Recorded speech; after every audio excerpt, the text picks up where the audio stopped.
Today we have been talking about smart systems, and one important role is related to grids, and especially to grid expansion.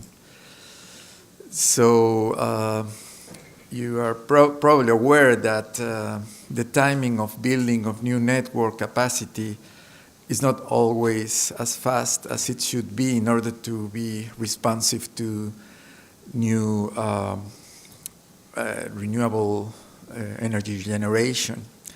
That's been seen in many places in the world. And also the issue of incentives to transmission networks, and in general incentives in the electricity industry. One of the first papers that was presented today, I think it was the first paper that was presented today, was talking about the role of incentives in promoting smart energy networks. And in fact, I think the result was that, yes, that incentive regulation has a positive effect on the development of smart grids. And likewise, there are other issues also related to transmission networks on how they link and make possible the development of like these big projects to reach like 100% sustained renewable energy systems. So I would put that as an example, the Western Energy Imbalance Market in California, which is like having, you know, all this area in Western USA growing in terms of having, you know, when the sun doesn't shine in California, which is not very often, or the wind doesn't blow there, then they bring, instead of having a polluting base load, they bring renewable energy from Montana or from Arizona or from other areas in Western USA. And that's like a big area that requires more networks. By the way, Mexico has been invited to be part of this system, which is probably not such a bad idea for us because we depend so much on natural gas imported from the USA, shale gas. So there has been discussion in Mexico on, like, you know, joining this system. But all this motivation tells us that, you know, the way to develop all these smart systems based on renewables also requires the development of networks. So, then I will be talking today about incentives in the electricity industry, mainly focusing to electricity transmission, but what I'm going to present, which is a kind of novel work we have done, could also be applied to other areas of the electricity industry, including storage and generation. But I will focus much more on transmission, electricity transmission.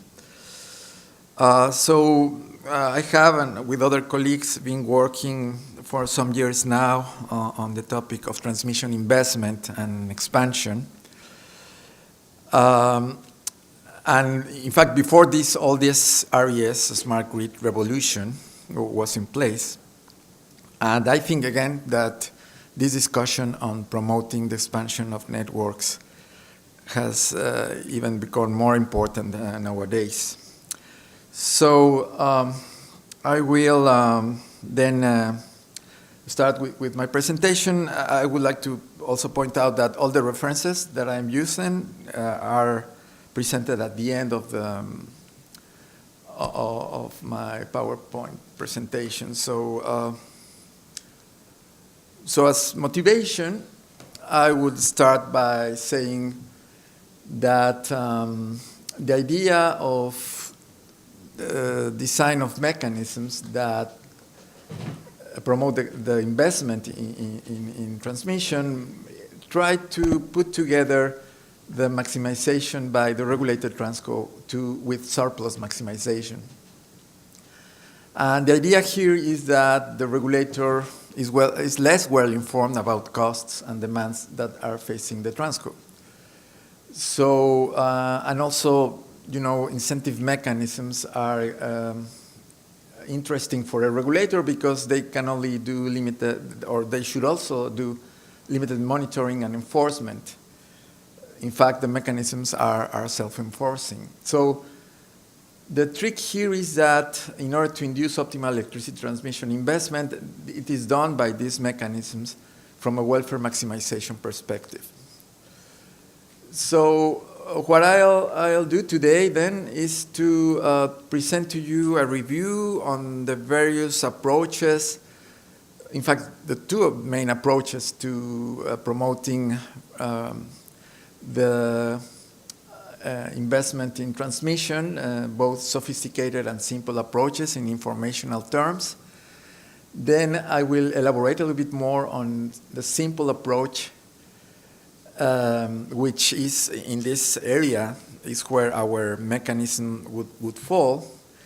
And then I will talk into applications to the electricity transmission networks and show you the properties that we think we have achieved with our mechanism, which is the HRGB mechanism, which is an acronym for the authors, Professor Sadeh from KTH Stockholm, Professor Gabriel from University of Maryland, and Professor Fogelsang from Boston University. And then I will have a little discussion on the potential application of incentive regulation to transmission expansion. You may be aware that in most of the countries, the issue of expanding networks is carried out by central planning, government planning. Most of the countries have a certain planning process. And when I have talked to even people from, very decentralized, liberalized systems such as PJM, Pennsylvania, New Jersey, Maryland in the USA, they think, well, okay, well, the issue of transmission is solved with planning, and then we use cost of service regulation, and that's it. There is not much discussion about the use of incentive regulation, but again, as our colleague in the first presentation, first paper in this workshop was mentioning, incentive regulation is, at least in these studies, is being shown to promote efficiently the expansion of networks. So I will have a discussion on the potential application of incentive regulation as compared to government planning. And then I will conclude with some summarizing ideas. So let's talk a little bit on sophisticated against simple approaches. There are these two approaches, the sophisticated and the simple approach. Let me talk a little bit more about the sophisticated approach. So this sophisticated approach, which is also known for its Bayesian properties, dominates the theoretical literature. So we can say that it is associated with two Nobel Prizes, Meyerson and Professor Tirole. And the main early milestones are these works by Baron Meyerson and Lafont Tirole in the 80s.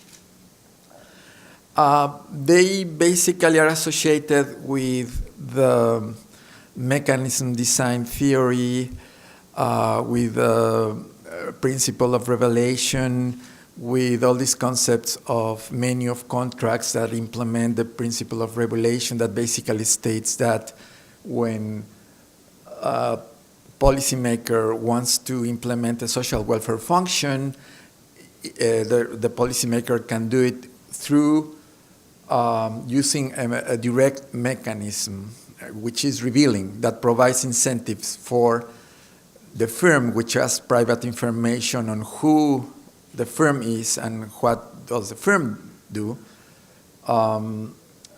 They will, if this type of mechanism, direct and revealing, the firm will reveal its private information. And this concept that comes from the mechanism design theory that was, by the way, then translated by Professor Lafont in 1994 in this famous econometrica paper, The New Economics of Regulation 10 years after. By the way, 20 years after due to this great progress that was done, Professor Tirol got the Nobel Prize. I would say that was one of the reasons for this Nobel Prize that I also would think that should have, well, the Nobel Prize is only granted for people that are alive, so, but Professor Lafont, of course, should have got it. But anyway, so so all this approach comes from there, from this effort by Professor Lafont and Tirol.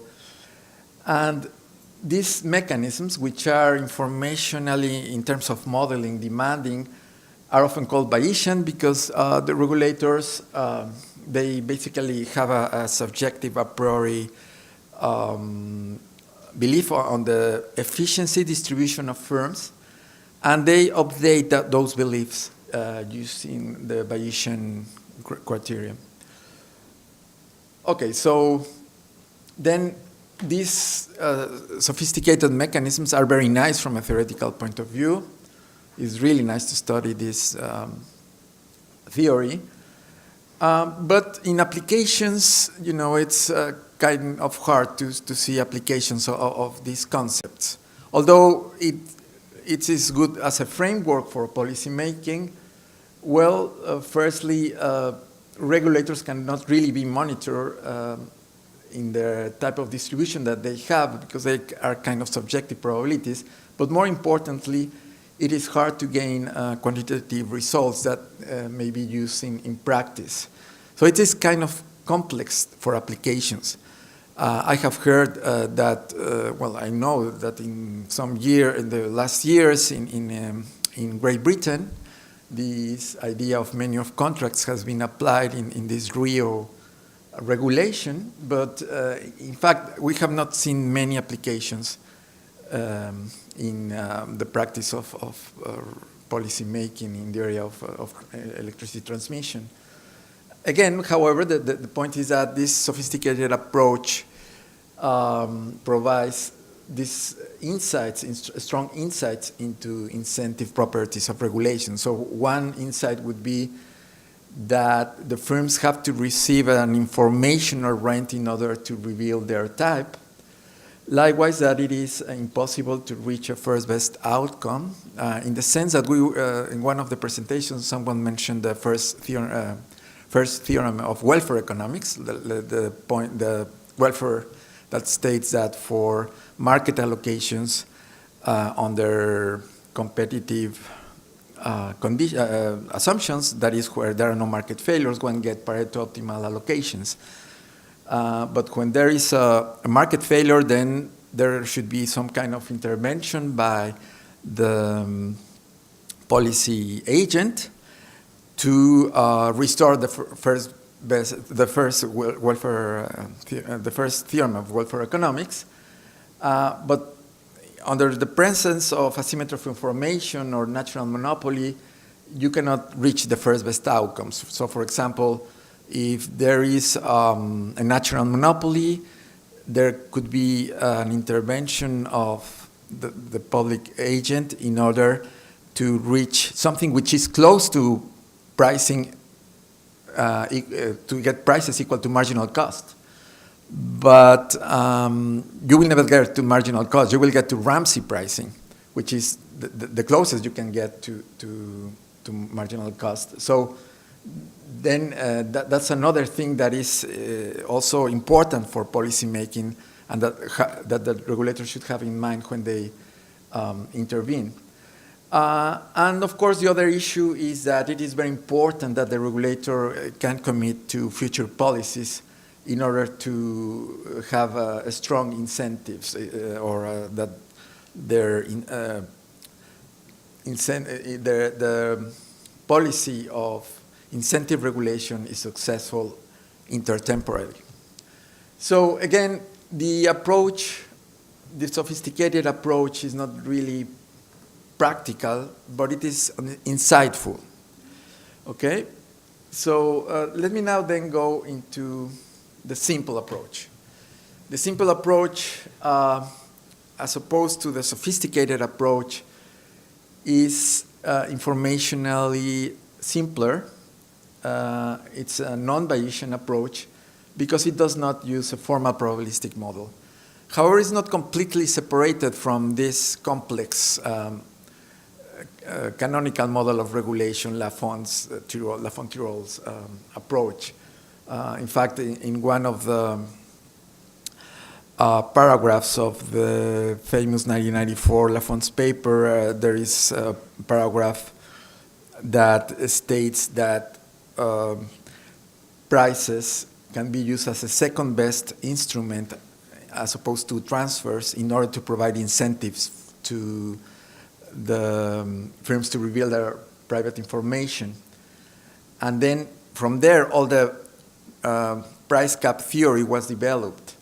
So then that's why I'm saying that there is not a complete separation between this simple approach with a sophisticated approach, but the simpler approach has been trying to rely more on verifiable data, on observable data in order to be implemented. And that's very well taken by regulators.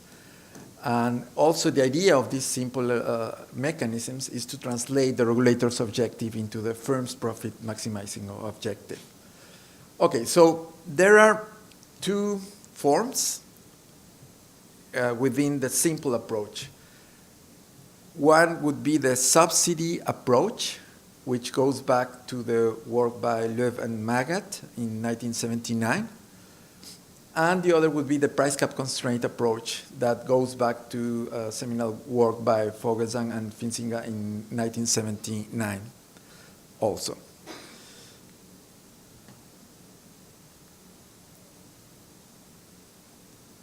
Okay, so I would like now to elaborate a little bit more on the simple approach and give you more details about these works that I just mentioned. So the Loew-Magat approach is a simple mechanism. It provides the firm with a subsidy. Again, when I talk about the firm, we're thinking about a natural monopoly. So it provides the firm with a subsidy equal to the consumer surplus. And the regulator achieves the first best outcome because it shares the same objective function as the firm. So the monopoly has an incentive to set price equal to marginal cost. And however, it relies on heavy assumptions such as that demand is common knowledge.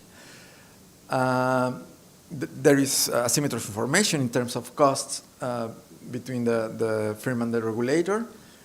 And likewise, that financing a subsidy is cost-free. The one problem with this approach is that under uncertain demand, for example, if there is a slight difference between two demands, say D1 and D2, the difference in subsidy between the two associated demands could be enormous, and there can be disputes about the size of the subsidy. A refinement of the Loew-Magat approach is the incremental surplus subsidy approach carried out by Sappington and Sibley in 1988. And they basically reduce the problem of calculation of the subsidy and the problem of demand measurement by making the profits of the transco equal to the change in social surplus. So they are basically proposing to calculate the profit of the firm in terms of the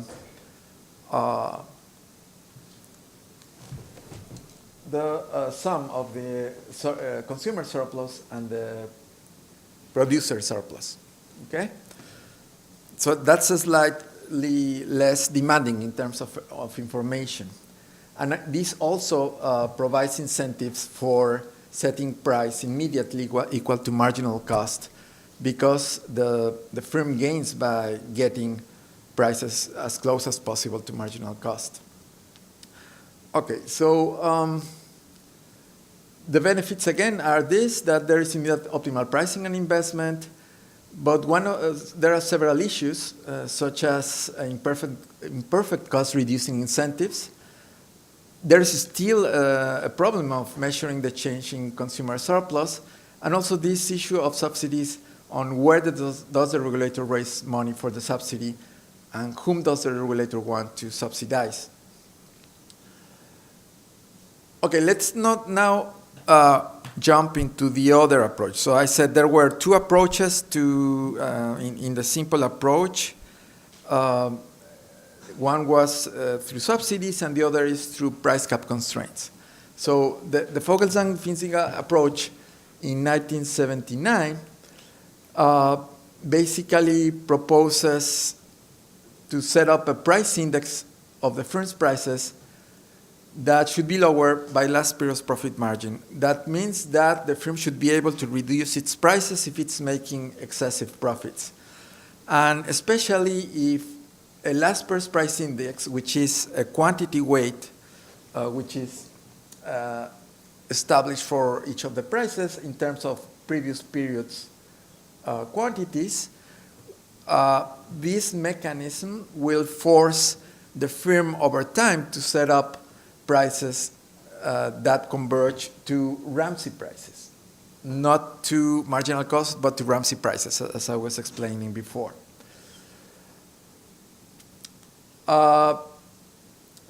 Still, this approach, although it was innovative at the time, it really provides weak cost-reducing incentives.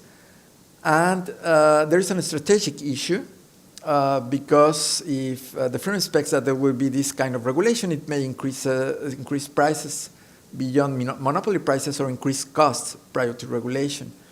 And also, it has this problem of convergence because this type of mechanisms are only approaching over time a welfare optimum. So it takes time for them to converge to the optimum. And, you know, during, say, 20 years that it takes to get to a steady state of welfare optimal solution, many things may happen. And regulation needs to be updated with changes in inflation, cost, and demand. Then a further improvement was proposed by Professor Littlechild in 1983. And the idea was simpler, I think, than in the previous approach, because instead of setting the price based on last period's profit, the idea was to set price regulation adjusted to inflation minus expected productivity increases. This is a famous RPI minus X methodology. Prices also converge to Ramsey prices when using last period's weights. And there is a strong incentive for cost reduction, but the issue on how to calculate the X efficiency factor remains. Okay, so this is a brief review of the main approaches, both from the subsidy approach or method and the price cap constraint method. Let's now talk about the application of these concepts specifically to electricity transmission networks. The seminal work, I would say, in the price cap constraint approach is the one due to Professor Vogelsang in 2001, Journal of Regulatory Economics. Here he analyzes the investment by an independent transmission company under an ISO environment. The ISO calculates congestions, and the transco receives the network merchandising surplus.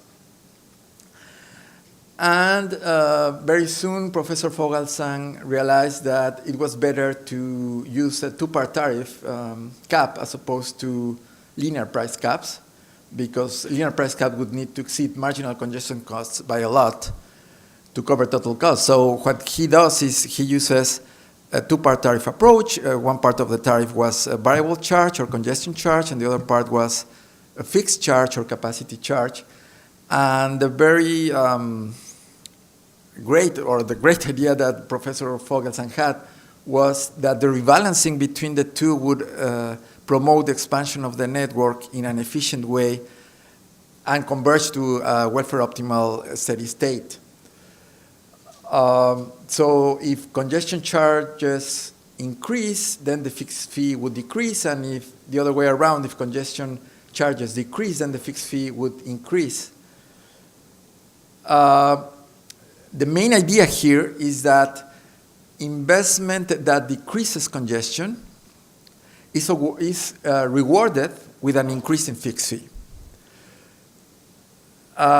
So this was, again, the first work that proposed the use of the price cap approach to electricity networks, but it really didn't bother about issues related to mesh networks, such as the Kirchhoff laws, the loop flows, and PTDFs, and all that. It was just for radial lines. So what we did in 2010, also in a Journal of Regulatory Economics paper, I worked with both Professors Hogan and Fogelsang, and we designed a way to apply this idea, original idea by Professor Fogelsang in 2001, to mesh networks. So what we basically did was to build up a bi-level programming model with the original regulatory economics model, with a power flow model, and then make sure that the expansion of the network was respecting the technical restrictions given by the electrical engineers, right? So this was like kind of dialogue between economists and electrical engineers, which is not so easy to carry out. But then here we make the two models to understand, to speak to each other, and it worked in terms of finding a solution and a convergence to a steady state equilibrium in terms of welfare maximization. So I worked with other co-authors to see how this model worked in practice. We showed that it was generally superior to other applied mechanisms, and that its efficiency properties largely depended on the weights that were used for prices. So there was still this issue on, the model works in order to provide right incentives to expand the network, but the type of weights that were used, either last pairs previous period weights or Pache current period weights, or a combination of both, or using also fixed last pairs weights, or using endogenous average revenue weights. All of them, I mean, we had fun, proving all these type of weights and see how they would make convergence to the steady state equilibrium faster. However, in our minds, it was, all this issue of weights is like too cumbersome, but it worked. There was another issue, which is studied in this paper, Rosellón et al. In 2012. This paper was together with Professor Fogelsang himself and Professor VII from Basel University. And we found that the associated cost function to this mechanism was continuous, but it had kinks, non-differentiable kinks. So there were these kinks in the cost function. There was this doubt that what happened in those kinks, and we were not really, if you think about it, we are not getting global solutions, but piecewise solutions in the continuous differentiable pieces of the cost function. So that's why we then, as I will explain later, had the motivation to evolve from what we call the HRV model to the HRGV model. But I will talk about this later. Now, in 2000, Gans and King proposed an application of the ISS approach to promote the expansion of networks. And as I said, the problem with the ISS approach is that the calculation of the increase in surpluses was not so easy to be carried out. But what they said at that point, he said, let's think about it. I mean, in the electricity industry, there is information about demand bits, generation bits, and with this information, the ISO, the regulator, can have a sense on how the increase in surpluses, consumer and producer surpluses could look like. So that's what they proposed to do for the Australian market. And then they did it, and they showed, well, there is all the information you need to apply this mechanism. However, the question remained on how much the short-run bidding behavior could be used as a guide for long-term investments.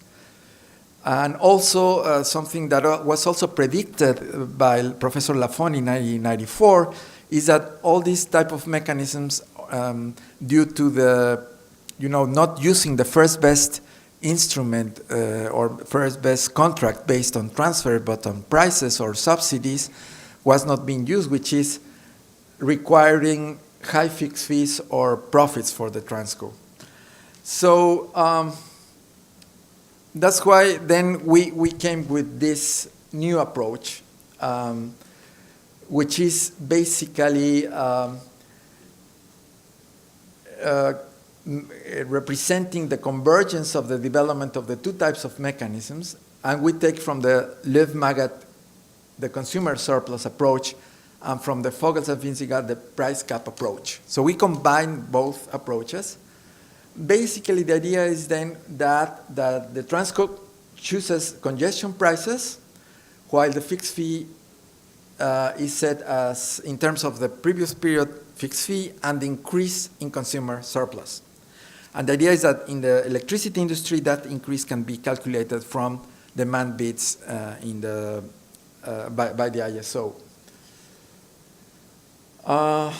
The corresponding profits for each type of approaches, which are the ISS, the HRB, and the HRGB, are presented here.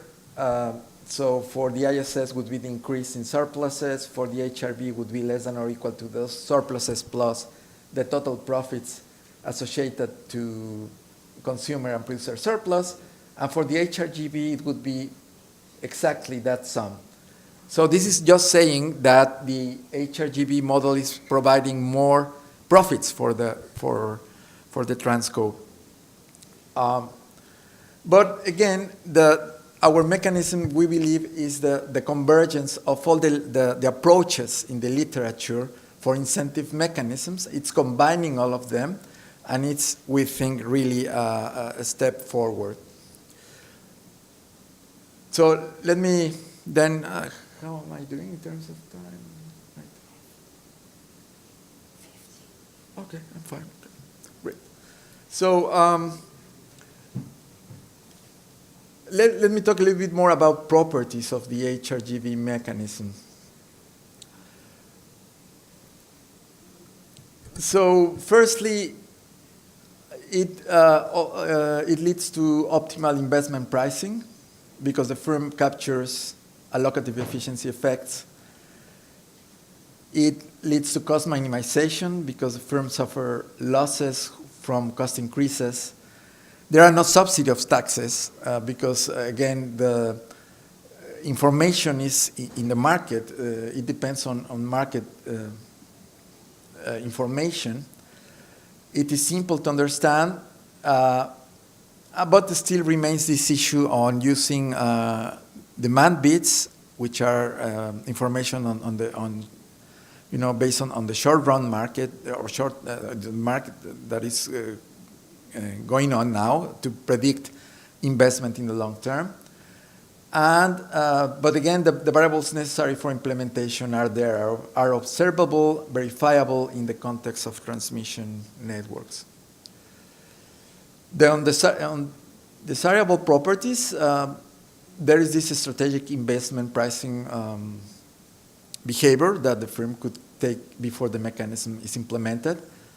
It also could lead to high fixed fees. Again, this is something predicted by the original regulatory economics theory in the canonical model of regulation. And likewise, excessive profits.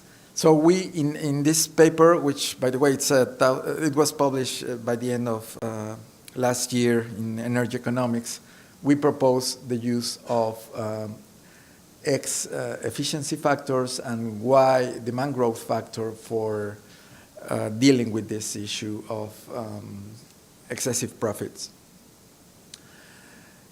Of course, again, there is the issue of to what extent the short-run bidding behavior of demand determination can be used as a guide for long-term investments. So we argue, firstly, that the Transco has no incentive to misrepresent best demand predictions, because if that prediction is wrong, the Transco will make less profits than it would have done under correct prediction. But still, there is room for a strategic use of demand shading by consumers. And also there are possible strategic incentives for setting the X and Y factor. But still, we, in this slide, try to kind of informally have an evaluation on this mechanism, very informally, but this is developed in a more formal way by Professor Fogelsang in last year's paper at IPE, the Economics of Energy and Environmental Policy. And so we compare each of the approaches, the Löw-Magat, Fogelsang-Finziger, ISS approach, the HRB and the HRGB in terms of static efficiency, productive efficiency, dynamic efficiency, subsidies, excess profits, strategic behavior, simplicity, and verifiability. And we believe our mechanism ranks well as compared to the other approaches. So, and very importantly, again, our mechanism is proposing global solutions. So we were able to build a cost function which is both differentiable and continuous completely. And then we were also able to get rid of the convergence issue. So although it was very fun to be playing with weights, all the types of weights that I mentioned, we just got rid of that. There is immediate convergence to optimal pricing and investment. Okay, so that's the approach that we are proposing. In fact, we also address issues related to environmental effects at some point, and also getting this information that we got today on the effects of incentive regulation to smart grids. So we also think that this would be an interesting issue for policy discussion in terms of development of smart grids. But still, again, there is this discussion that every time I have been able to discuss with policymakers, for example, in Mexico, right, that we were able to carry out a reform in the electricity industry and have all these mechanisms to develop the transmission network and use some type of auctions to have the potential investors to invest in new links. There is, when I talk to regulators in Mexico or in other parts of the world, they say, come on, I mean, let's just use planning and have all these plans, like in Germany too, right? The Netzentwicklungsplan plan, which is just 15-year planning, and then it's renewed every time, and then there is also in PJM, there is not like a confidence of letting the market and the voluntary investment by firms to develop the network. So the question is, well, is the incentive approach really useless in practice? Because many people say, well, why do you worry about it? Well, the Transco incentive approach really assumes that there is all this relevant information about its own cost and investment, timing and financing, that there is also information on investment plans and cost of electricity generators, and as well on distribution grids and investment in distribution grids and demands.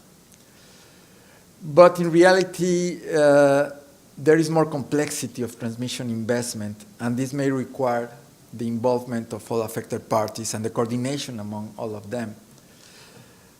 So we could think of these three principal ways of transmission investment and coordination among stakeholders. So the first would be government planning that brings together stakeholders and lets the government decide.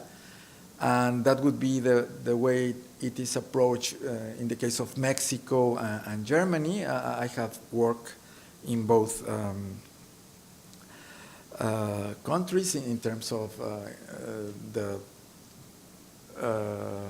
planning of expansion of the network. The other would be what they do in Argentina, which is this bargaining approach between stakeholders with some voting rule about investment decisions and financing. And the third approach would be the approach that we are here analyzing with this idea of a regulator establishing a certain incentive mechanism, and that there is voluntary participation by the transco expanding the network. Now, just evaluating these three approaches, they need to achieve some trade or balance in the trade-off between incentive compatibility and coordination among stakeholders. So in the first two approaches, probably coordination could be better, but they need to think about incentives. While in the third approach, which is the approach we are analyzing in the HRGB mechanism, the issue of coordination among the different stakeholders need to be thought about. In the first approach, the residual claimant would be the government. In the second approach, it needs to be determined. And in the third approach, it would be the transco. And if we include a smart grid framework, then the residual claimant could also include the distribution grid. Then what would be the best way to deal with this? In practice, I would think of, as in many countries, having this combination between planning and then use some kind of incentive regulations, such as revenue caps that are used in several European countries to regulate both capacity and capacity expansion and maintenance costs.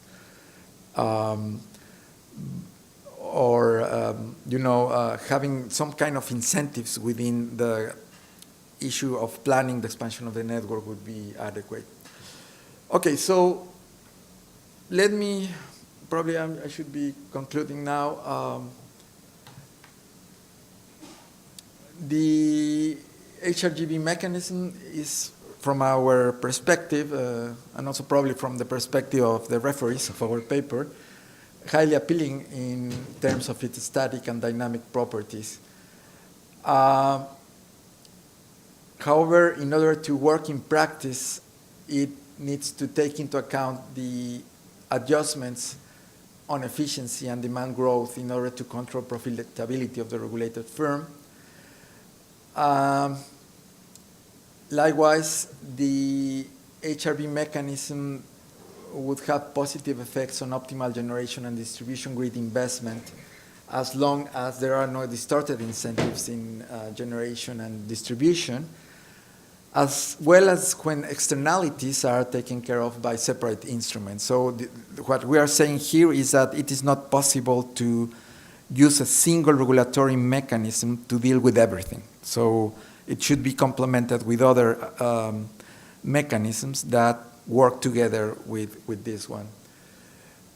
Same thing with electricity reliability and increased competition among electricity generators.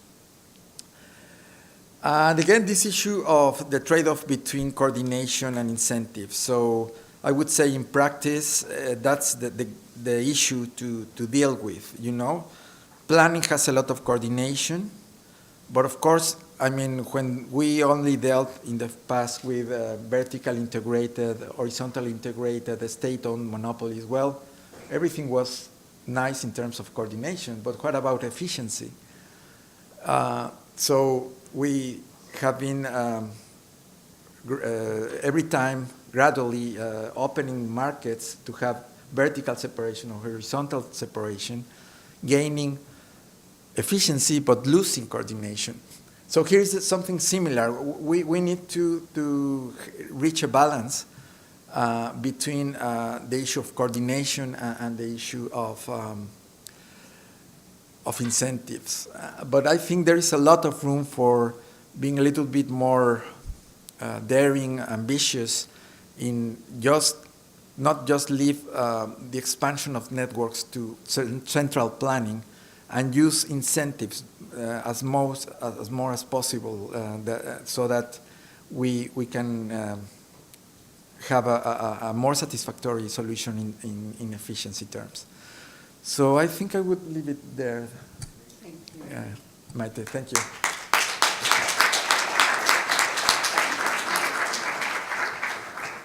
Thank you, Professor Rosellón.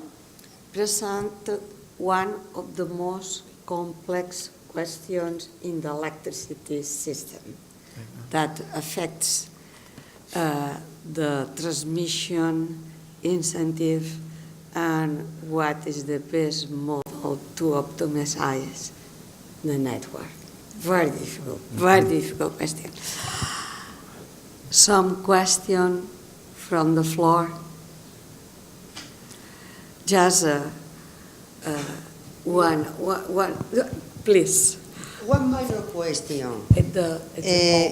You said in the last slide that we have to take care of the long-term profits that coming from changing the demand and the supply. That I totally agree, but at the same time, if you control that profit, you reduce the initial incentive to reveal the truth. And then, again, we put a strong incentive at the very beginning, and then we feel uncomfortable and want to control. So this is one of my questions. The second one is also related to that, but in different manner. I think that if the decision is only for 1 year, your mechanism is perfect. But it's a long-term investment. And the complexity of the network is so big that I don't see how you can apply to decision in the network. I would like to be able to apply, because I like a lot the idea of incentive regulation. But for making a long-term investment, I am unable to visualize what I have to say to the transport. Okay. If you give me an idea, I will be very happy. Okay, sure. Well, regarding the first question, I would say that here we're not saying that after using the Y demand growth adjustment, we are kind of reducing the original incentives. We are rather saying that this is like this discussion on allocative efficiency and distributive efficiency. So we are converging to a close to a Pareto optimal solution with this mechanism, which is a kind of a public intervention, with a different distributive allocation. So we keep allocative efficiency, but with a different distribution. So the allocative efficiency characteristics of the mechanisms are not changed. There is no affectance in the incentives for the transmission. It's what you are just doing is just moving from one, you know, like in an Edgeworth box, where you have different Pareto optimal solutions. We're just changing from one to the other. And we are basically not changing the original incentives. So that would be my theoretical answer. And we believe that would work in practice. Regarding the other question, this is a dynamic mechanism. And it could, I mean, if you look at our papers, we usually carry out simulations for 20 years. So, for example, we have a paper where we study the Benelux area in the Northwest Europe that includes France, Germany, Belgium, Holland, and try to see the effects of the mechanism between the cross-border congestion between France and Belgium and Germany and Holland. And then see all these price differentials that, you know, since energy from France is not going all the way through the Netherlands, then price differentials could be explained by the cross-border congestions. And we applied that in like 20-year span or horizon, and the investment is growing gradually in such a way that there is convergence in prices with some distributive consequences. But still, what we do in this new model is just, you know, having a faster convergence to prices. Like in the HRV model, we would be getting to the steady state in 20 years, but in this model, we would be getting there in less years. But still, what I'm trying to point out here is that this is not like a static 1-year model. It's something that is applied over a long time horizon. And therefore, it should be steady in that horizon. So that would be my answer. More questions? Yeah. No, the issue is, I know that it's dynamic, but for instance, I need to start next year a transmission line. How I negotiated with the Transco? You choose the line according with this rule. It's like that, or how? Because I have to negotiate at a point of time. Yeah, I mean, again, this has not been been applied in practice. But the way it would work, I mean, you are in a system. Well, you also need a kind of a nodal pricing system, so that price differentials are the one that provides the congestion information, and then from there, the Transco would start saying, well, like in this Benelux example. You would think of, we need to, I mean, let's start with the assumption that there is only one Transco investing in that area, which is a big assumption because there are various, but if there was one, okay, then the Transco would use the congestion the differential price in terms of congestion prices in order to say it is better to invest here because it's more profitable to invest here. And then the Transco would make a plan himself or herself to expand the network. Just as an probably with collaboration with the ISO. So what usually the system operators, what they do is they plan the expansion of the network using this same logic. You know, they forecast how generation is going to grow, and then they say, okay, given that expansion of generation, then I will be expanding the network according to price differentials in order to solve congestion. In our model, that work would be carried out by the Transco herself, and then expand the network in an efficient way.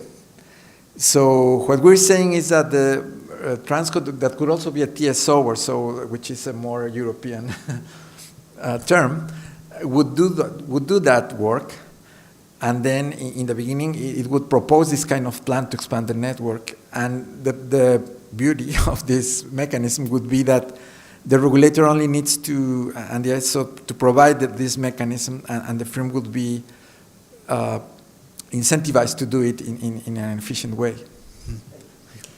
Thank you, Juan. I am just, when you presented your speech, I remember the discussions about the incentive, yes or no, in order to accept this incentive by the regulatory authority. In the last incentive, in the last 10, 50, 20 years perhaps, incentives in Spain were very rejected by the regulatory authority. But really, with the new challenges with smart grid, renewables, equations, the transmission now have very big problems. It's the only tool, perhaps, to solve the difficulties the new situation is creating. And I think it's a new challenge for at least for us, for research, because I think it's one of the questions more important we have now. But as we saw before, congestions is one of the questions we are suffering. And the solution now in our network is just to extend the network. And the question perhaps is not to extend the network. The question is, when you have a congestion, you penalize. When you reduce the congestion, you incentive, you help, you incentive it's just to change absolutely at least the regulation we have here. Yes. It's very interesting. Well, thank you, Juan, for your excellent speech, which closes our 7th symposium. As we come to the end of a day of stimulating, I think very stimulating, and novel contributions and debate, I just want to say some farewell words. Few words, don't worry, very quickly. I want to thank everyone who has been here with us today, especially the keynote speakers, Christoph, Juan, all the speakers and chairs. Thank you for your contributions. I would also like to thank all the participants from the floor for the quality of the debate and the ideas expressed. As is usual in these closing words, we would like to remind you that we are going to conduct a journal citation report review in order to publish a special issue of the papers presented today. After the submission is another thing. We will send more details to speakers by email. Last year's papers are currently in revision in Economics of Energy and Environmental Policy. We'd like to thank the Scientific Committee for its excellent work evaluating and selecting papers. Thanks to the organizing committee. Many thanks to Juan Batalla for his unfailing support as director of FUNSEM. Also, thank you very much to the director of IB, Professor Duran, and very special thanks to my great friend, Martí Parellada, president of IB. Thank you to the research group of the Chair of Energy Sustainability for all their academic capabilities, dynamism, and tireless dedication to the project. A special thanks to José García Quevedo, Elisa Trujillo Baute, and John Batalla. Thanks to our new project managers, research and assistant, also in all the organization of the symposium, Elisenda Jube. Also the PhD students, Dani, Kinga, Jordi, and Juan. our junior research collaborator, Joaquin, and to the professors Pablo del Rio, Andreas Loscher, Toras Hamas, Monica Giulietti, Maria Eugenia Senin, Elena Verdolini, Valerio Di Cosma, Mike Watterson, who have honored us with their support and research collaboration. And thanks, many thanks to all the professors and researchers who are working with the share. Finally, this symposium has required the efforts of many people who have worked in the institutional and logistical aspects of the event. Their dedication and efficiency are crucial for the success of the symposium. Thanks to Susanna and Maria Angels from the IB, who take care of every detail.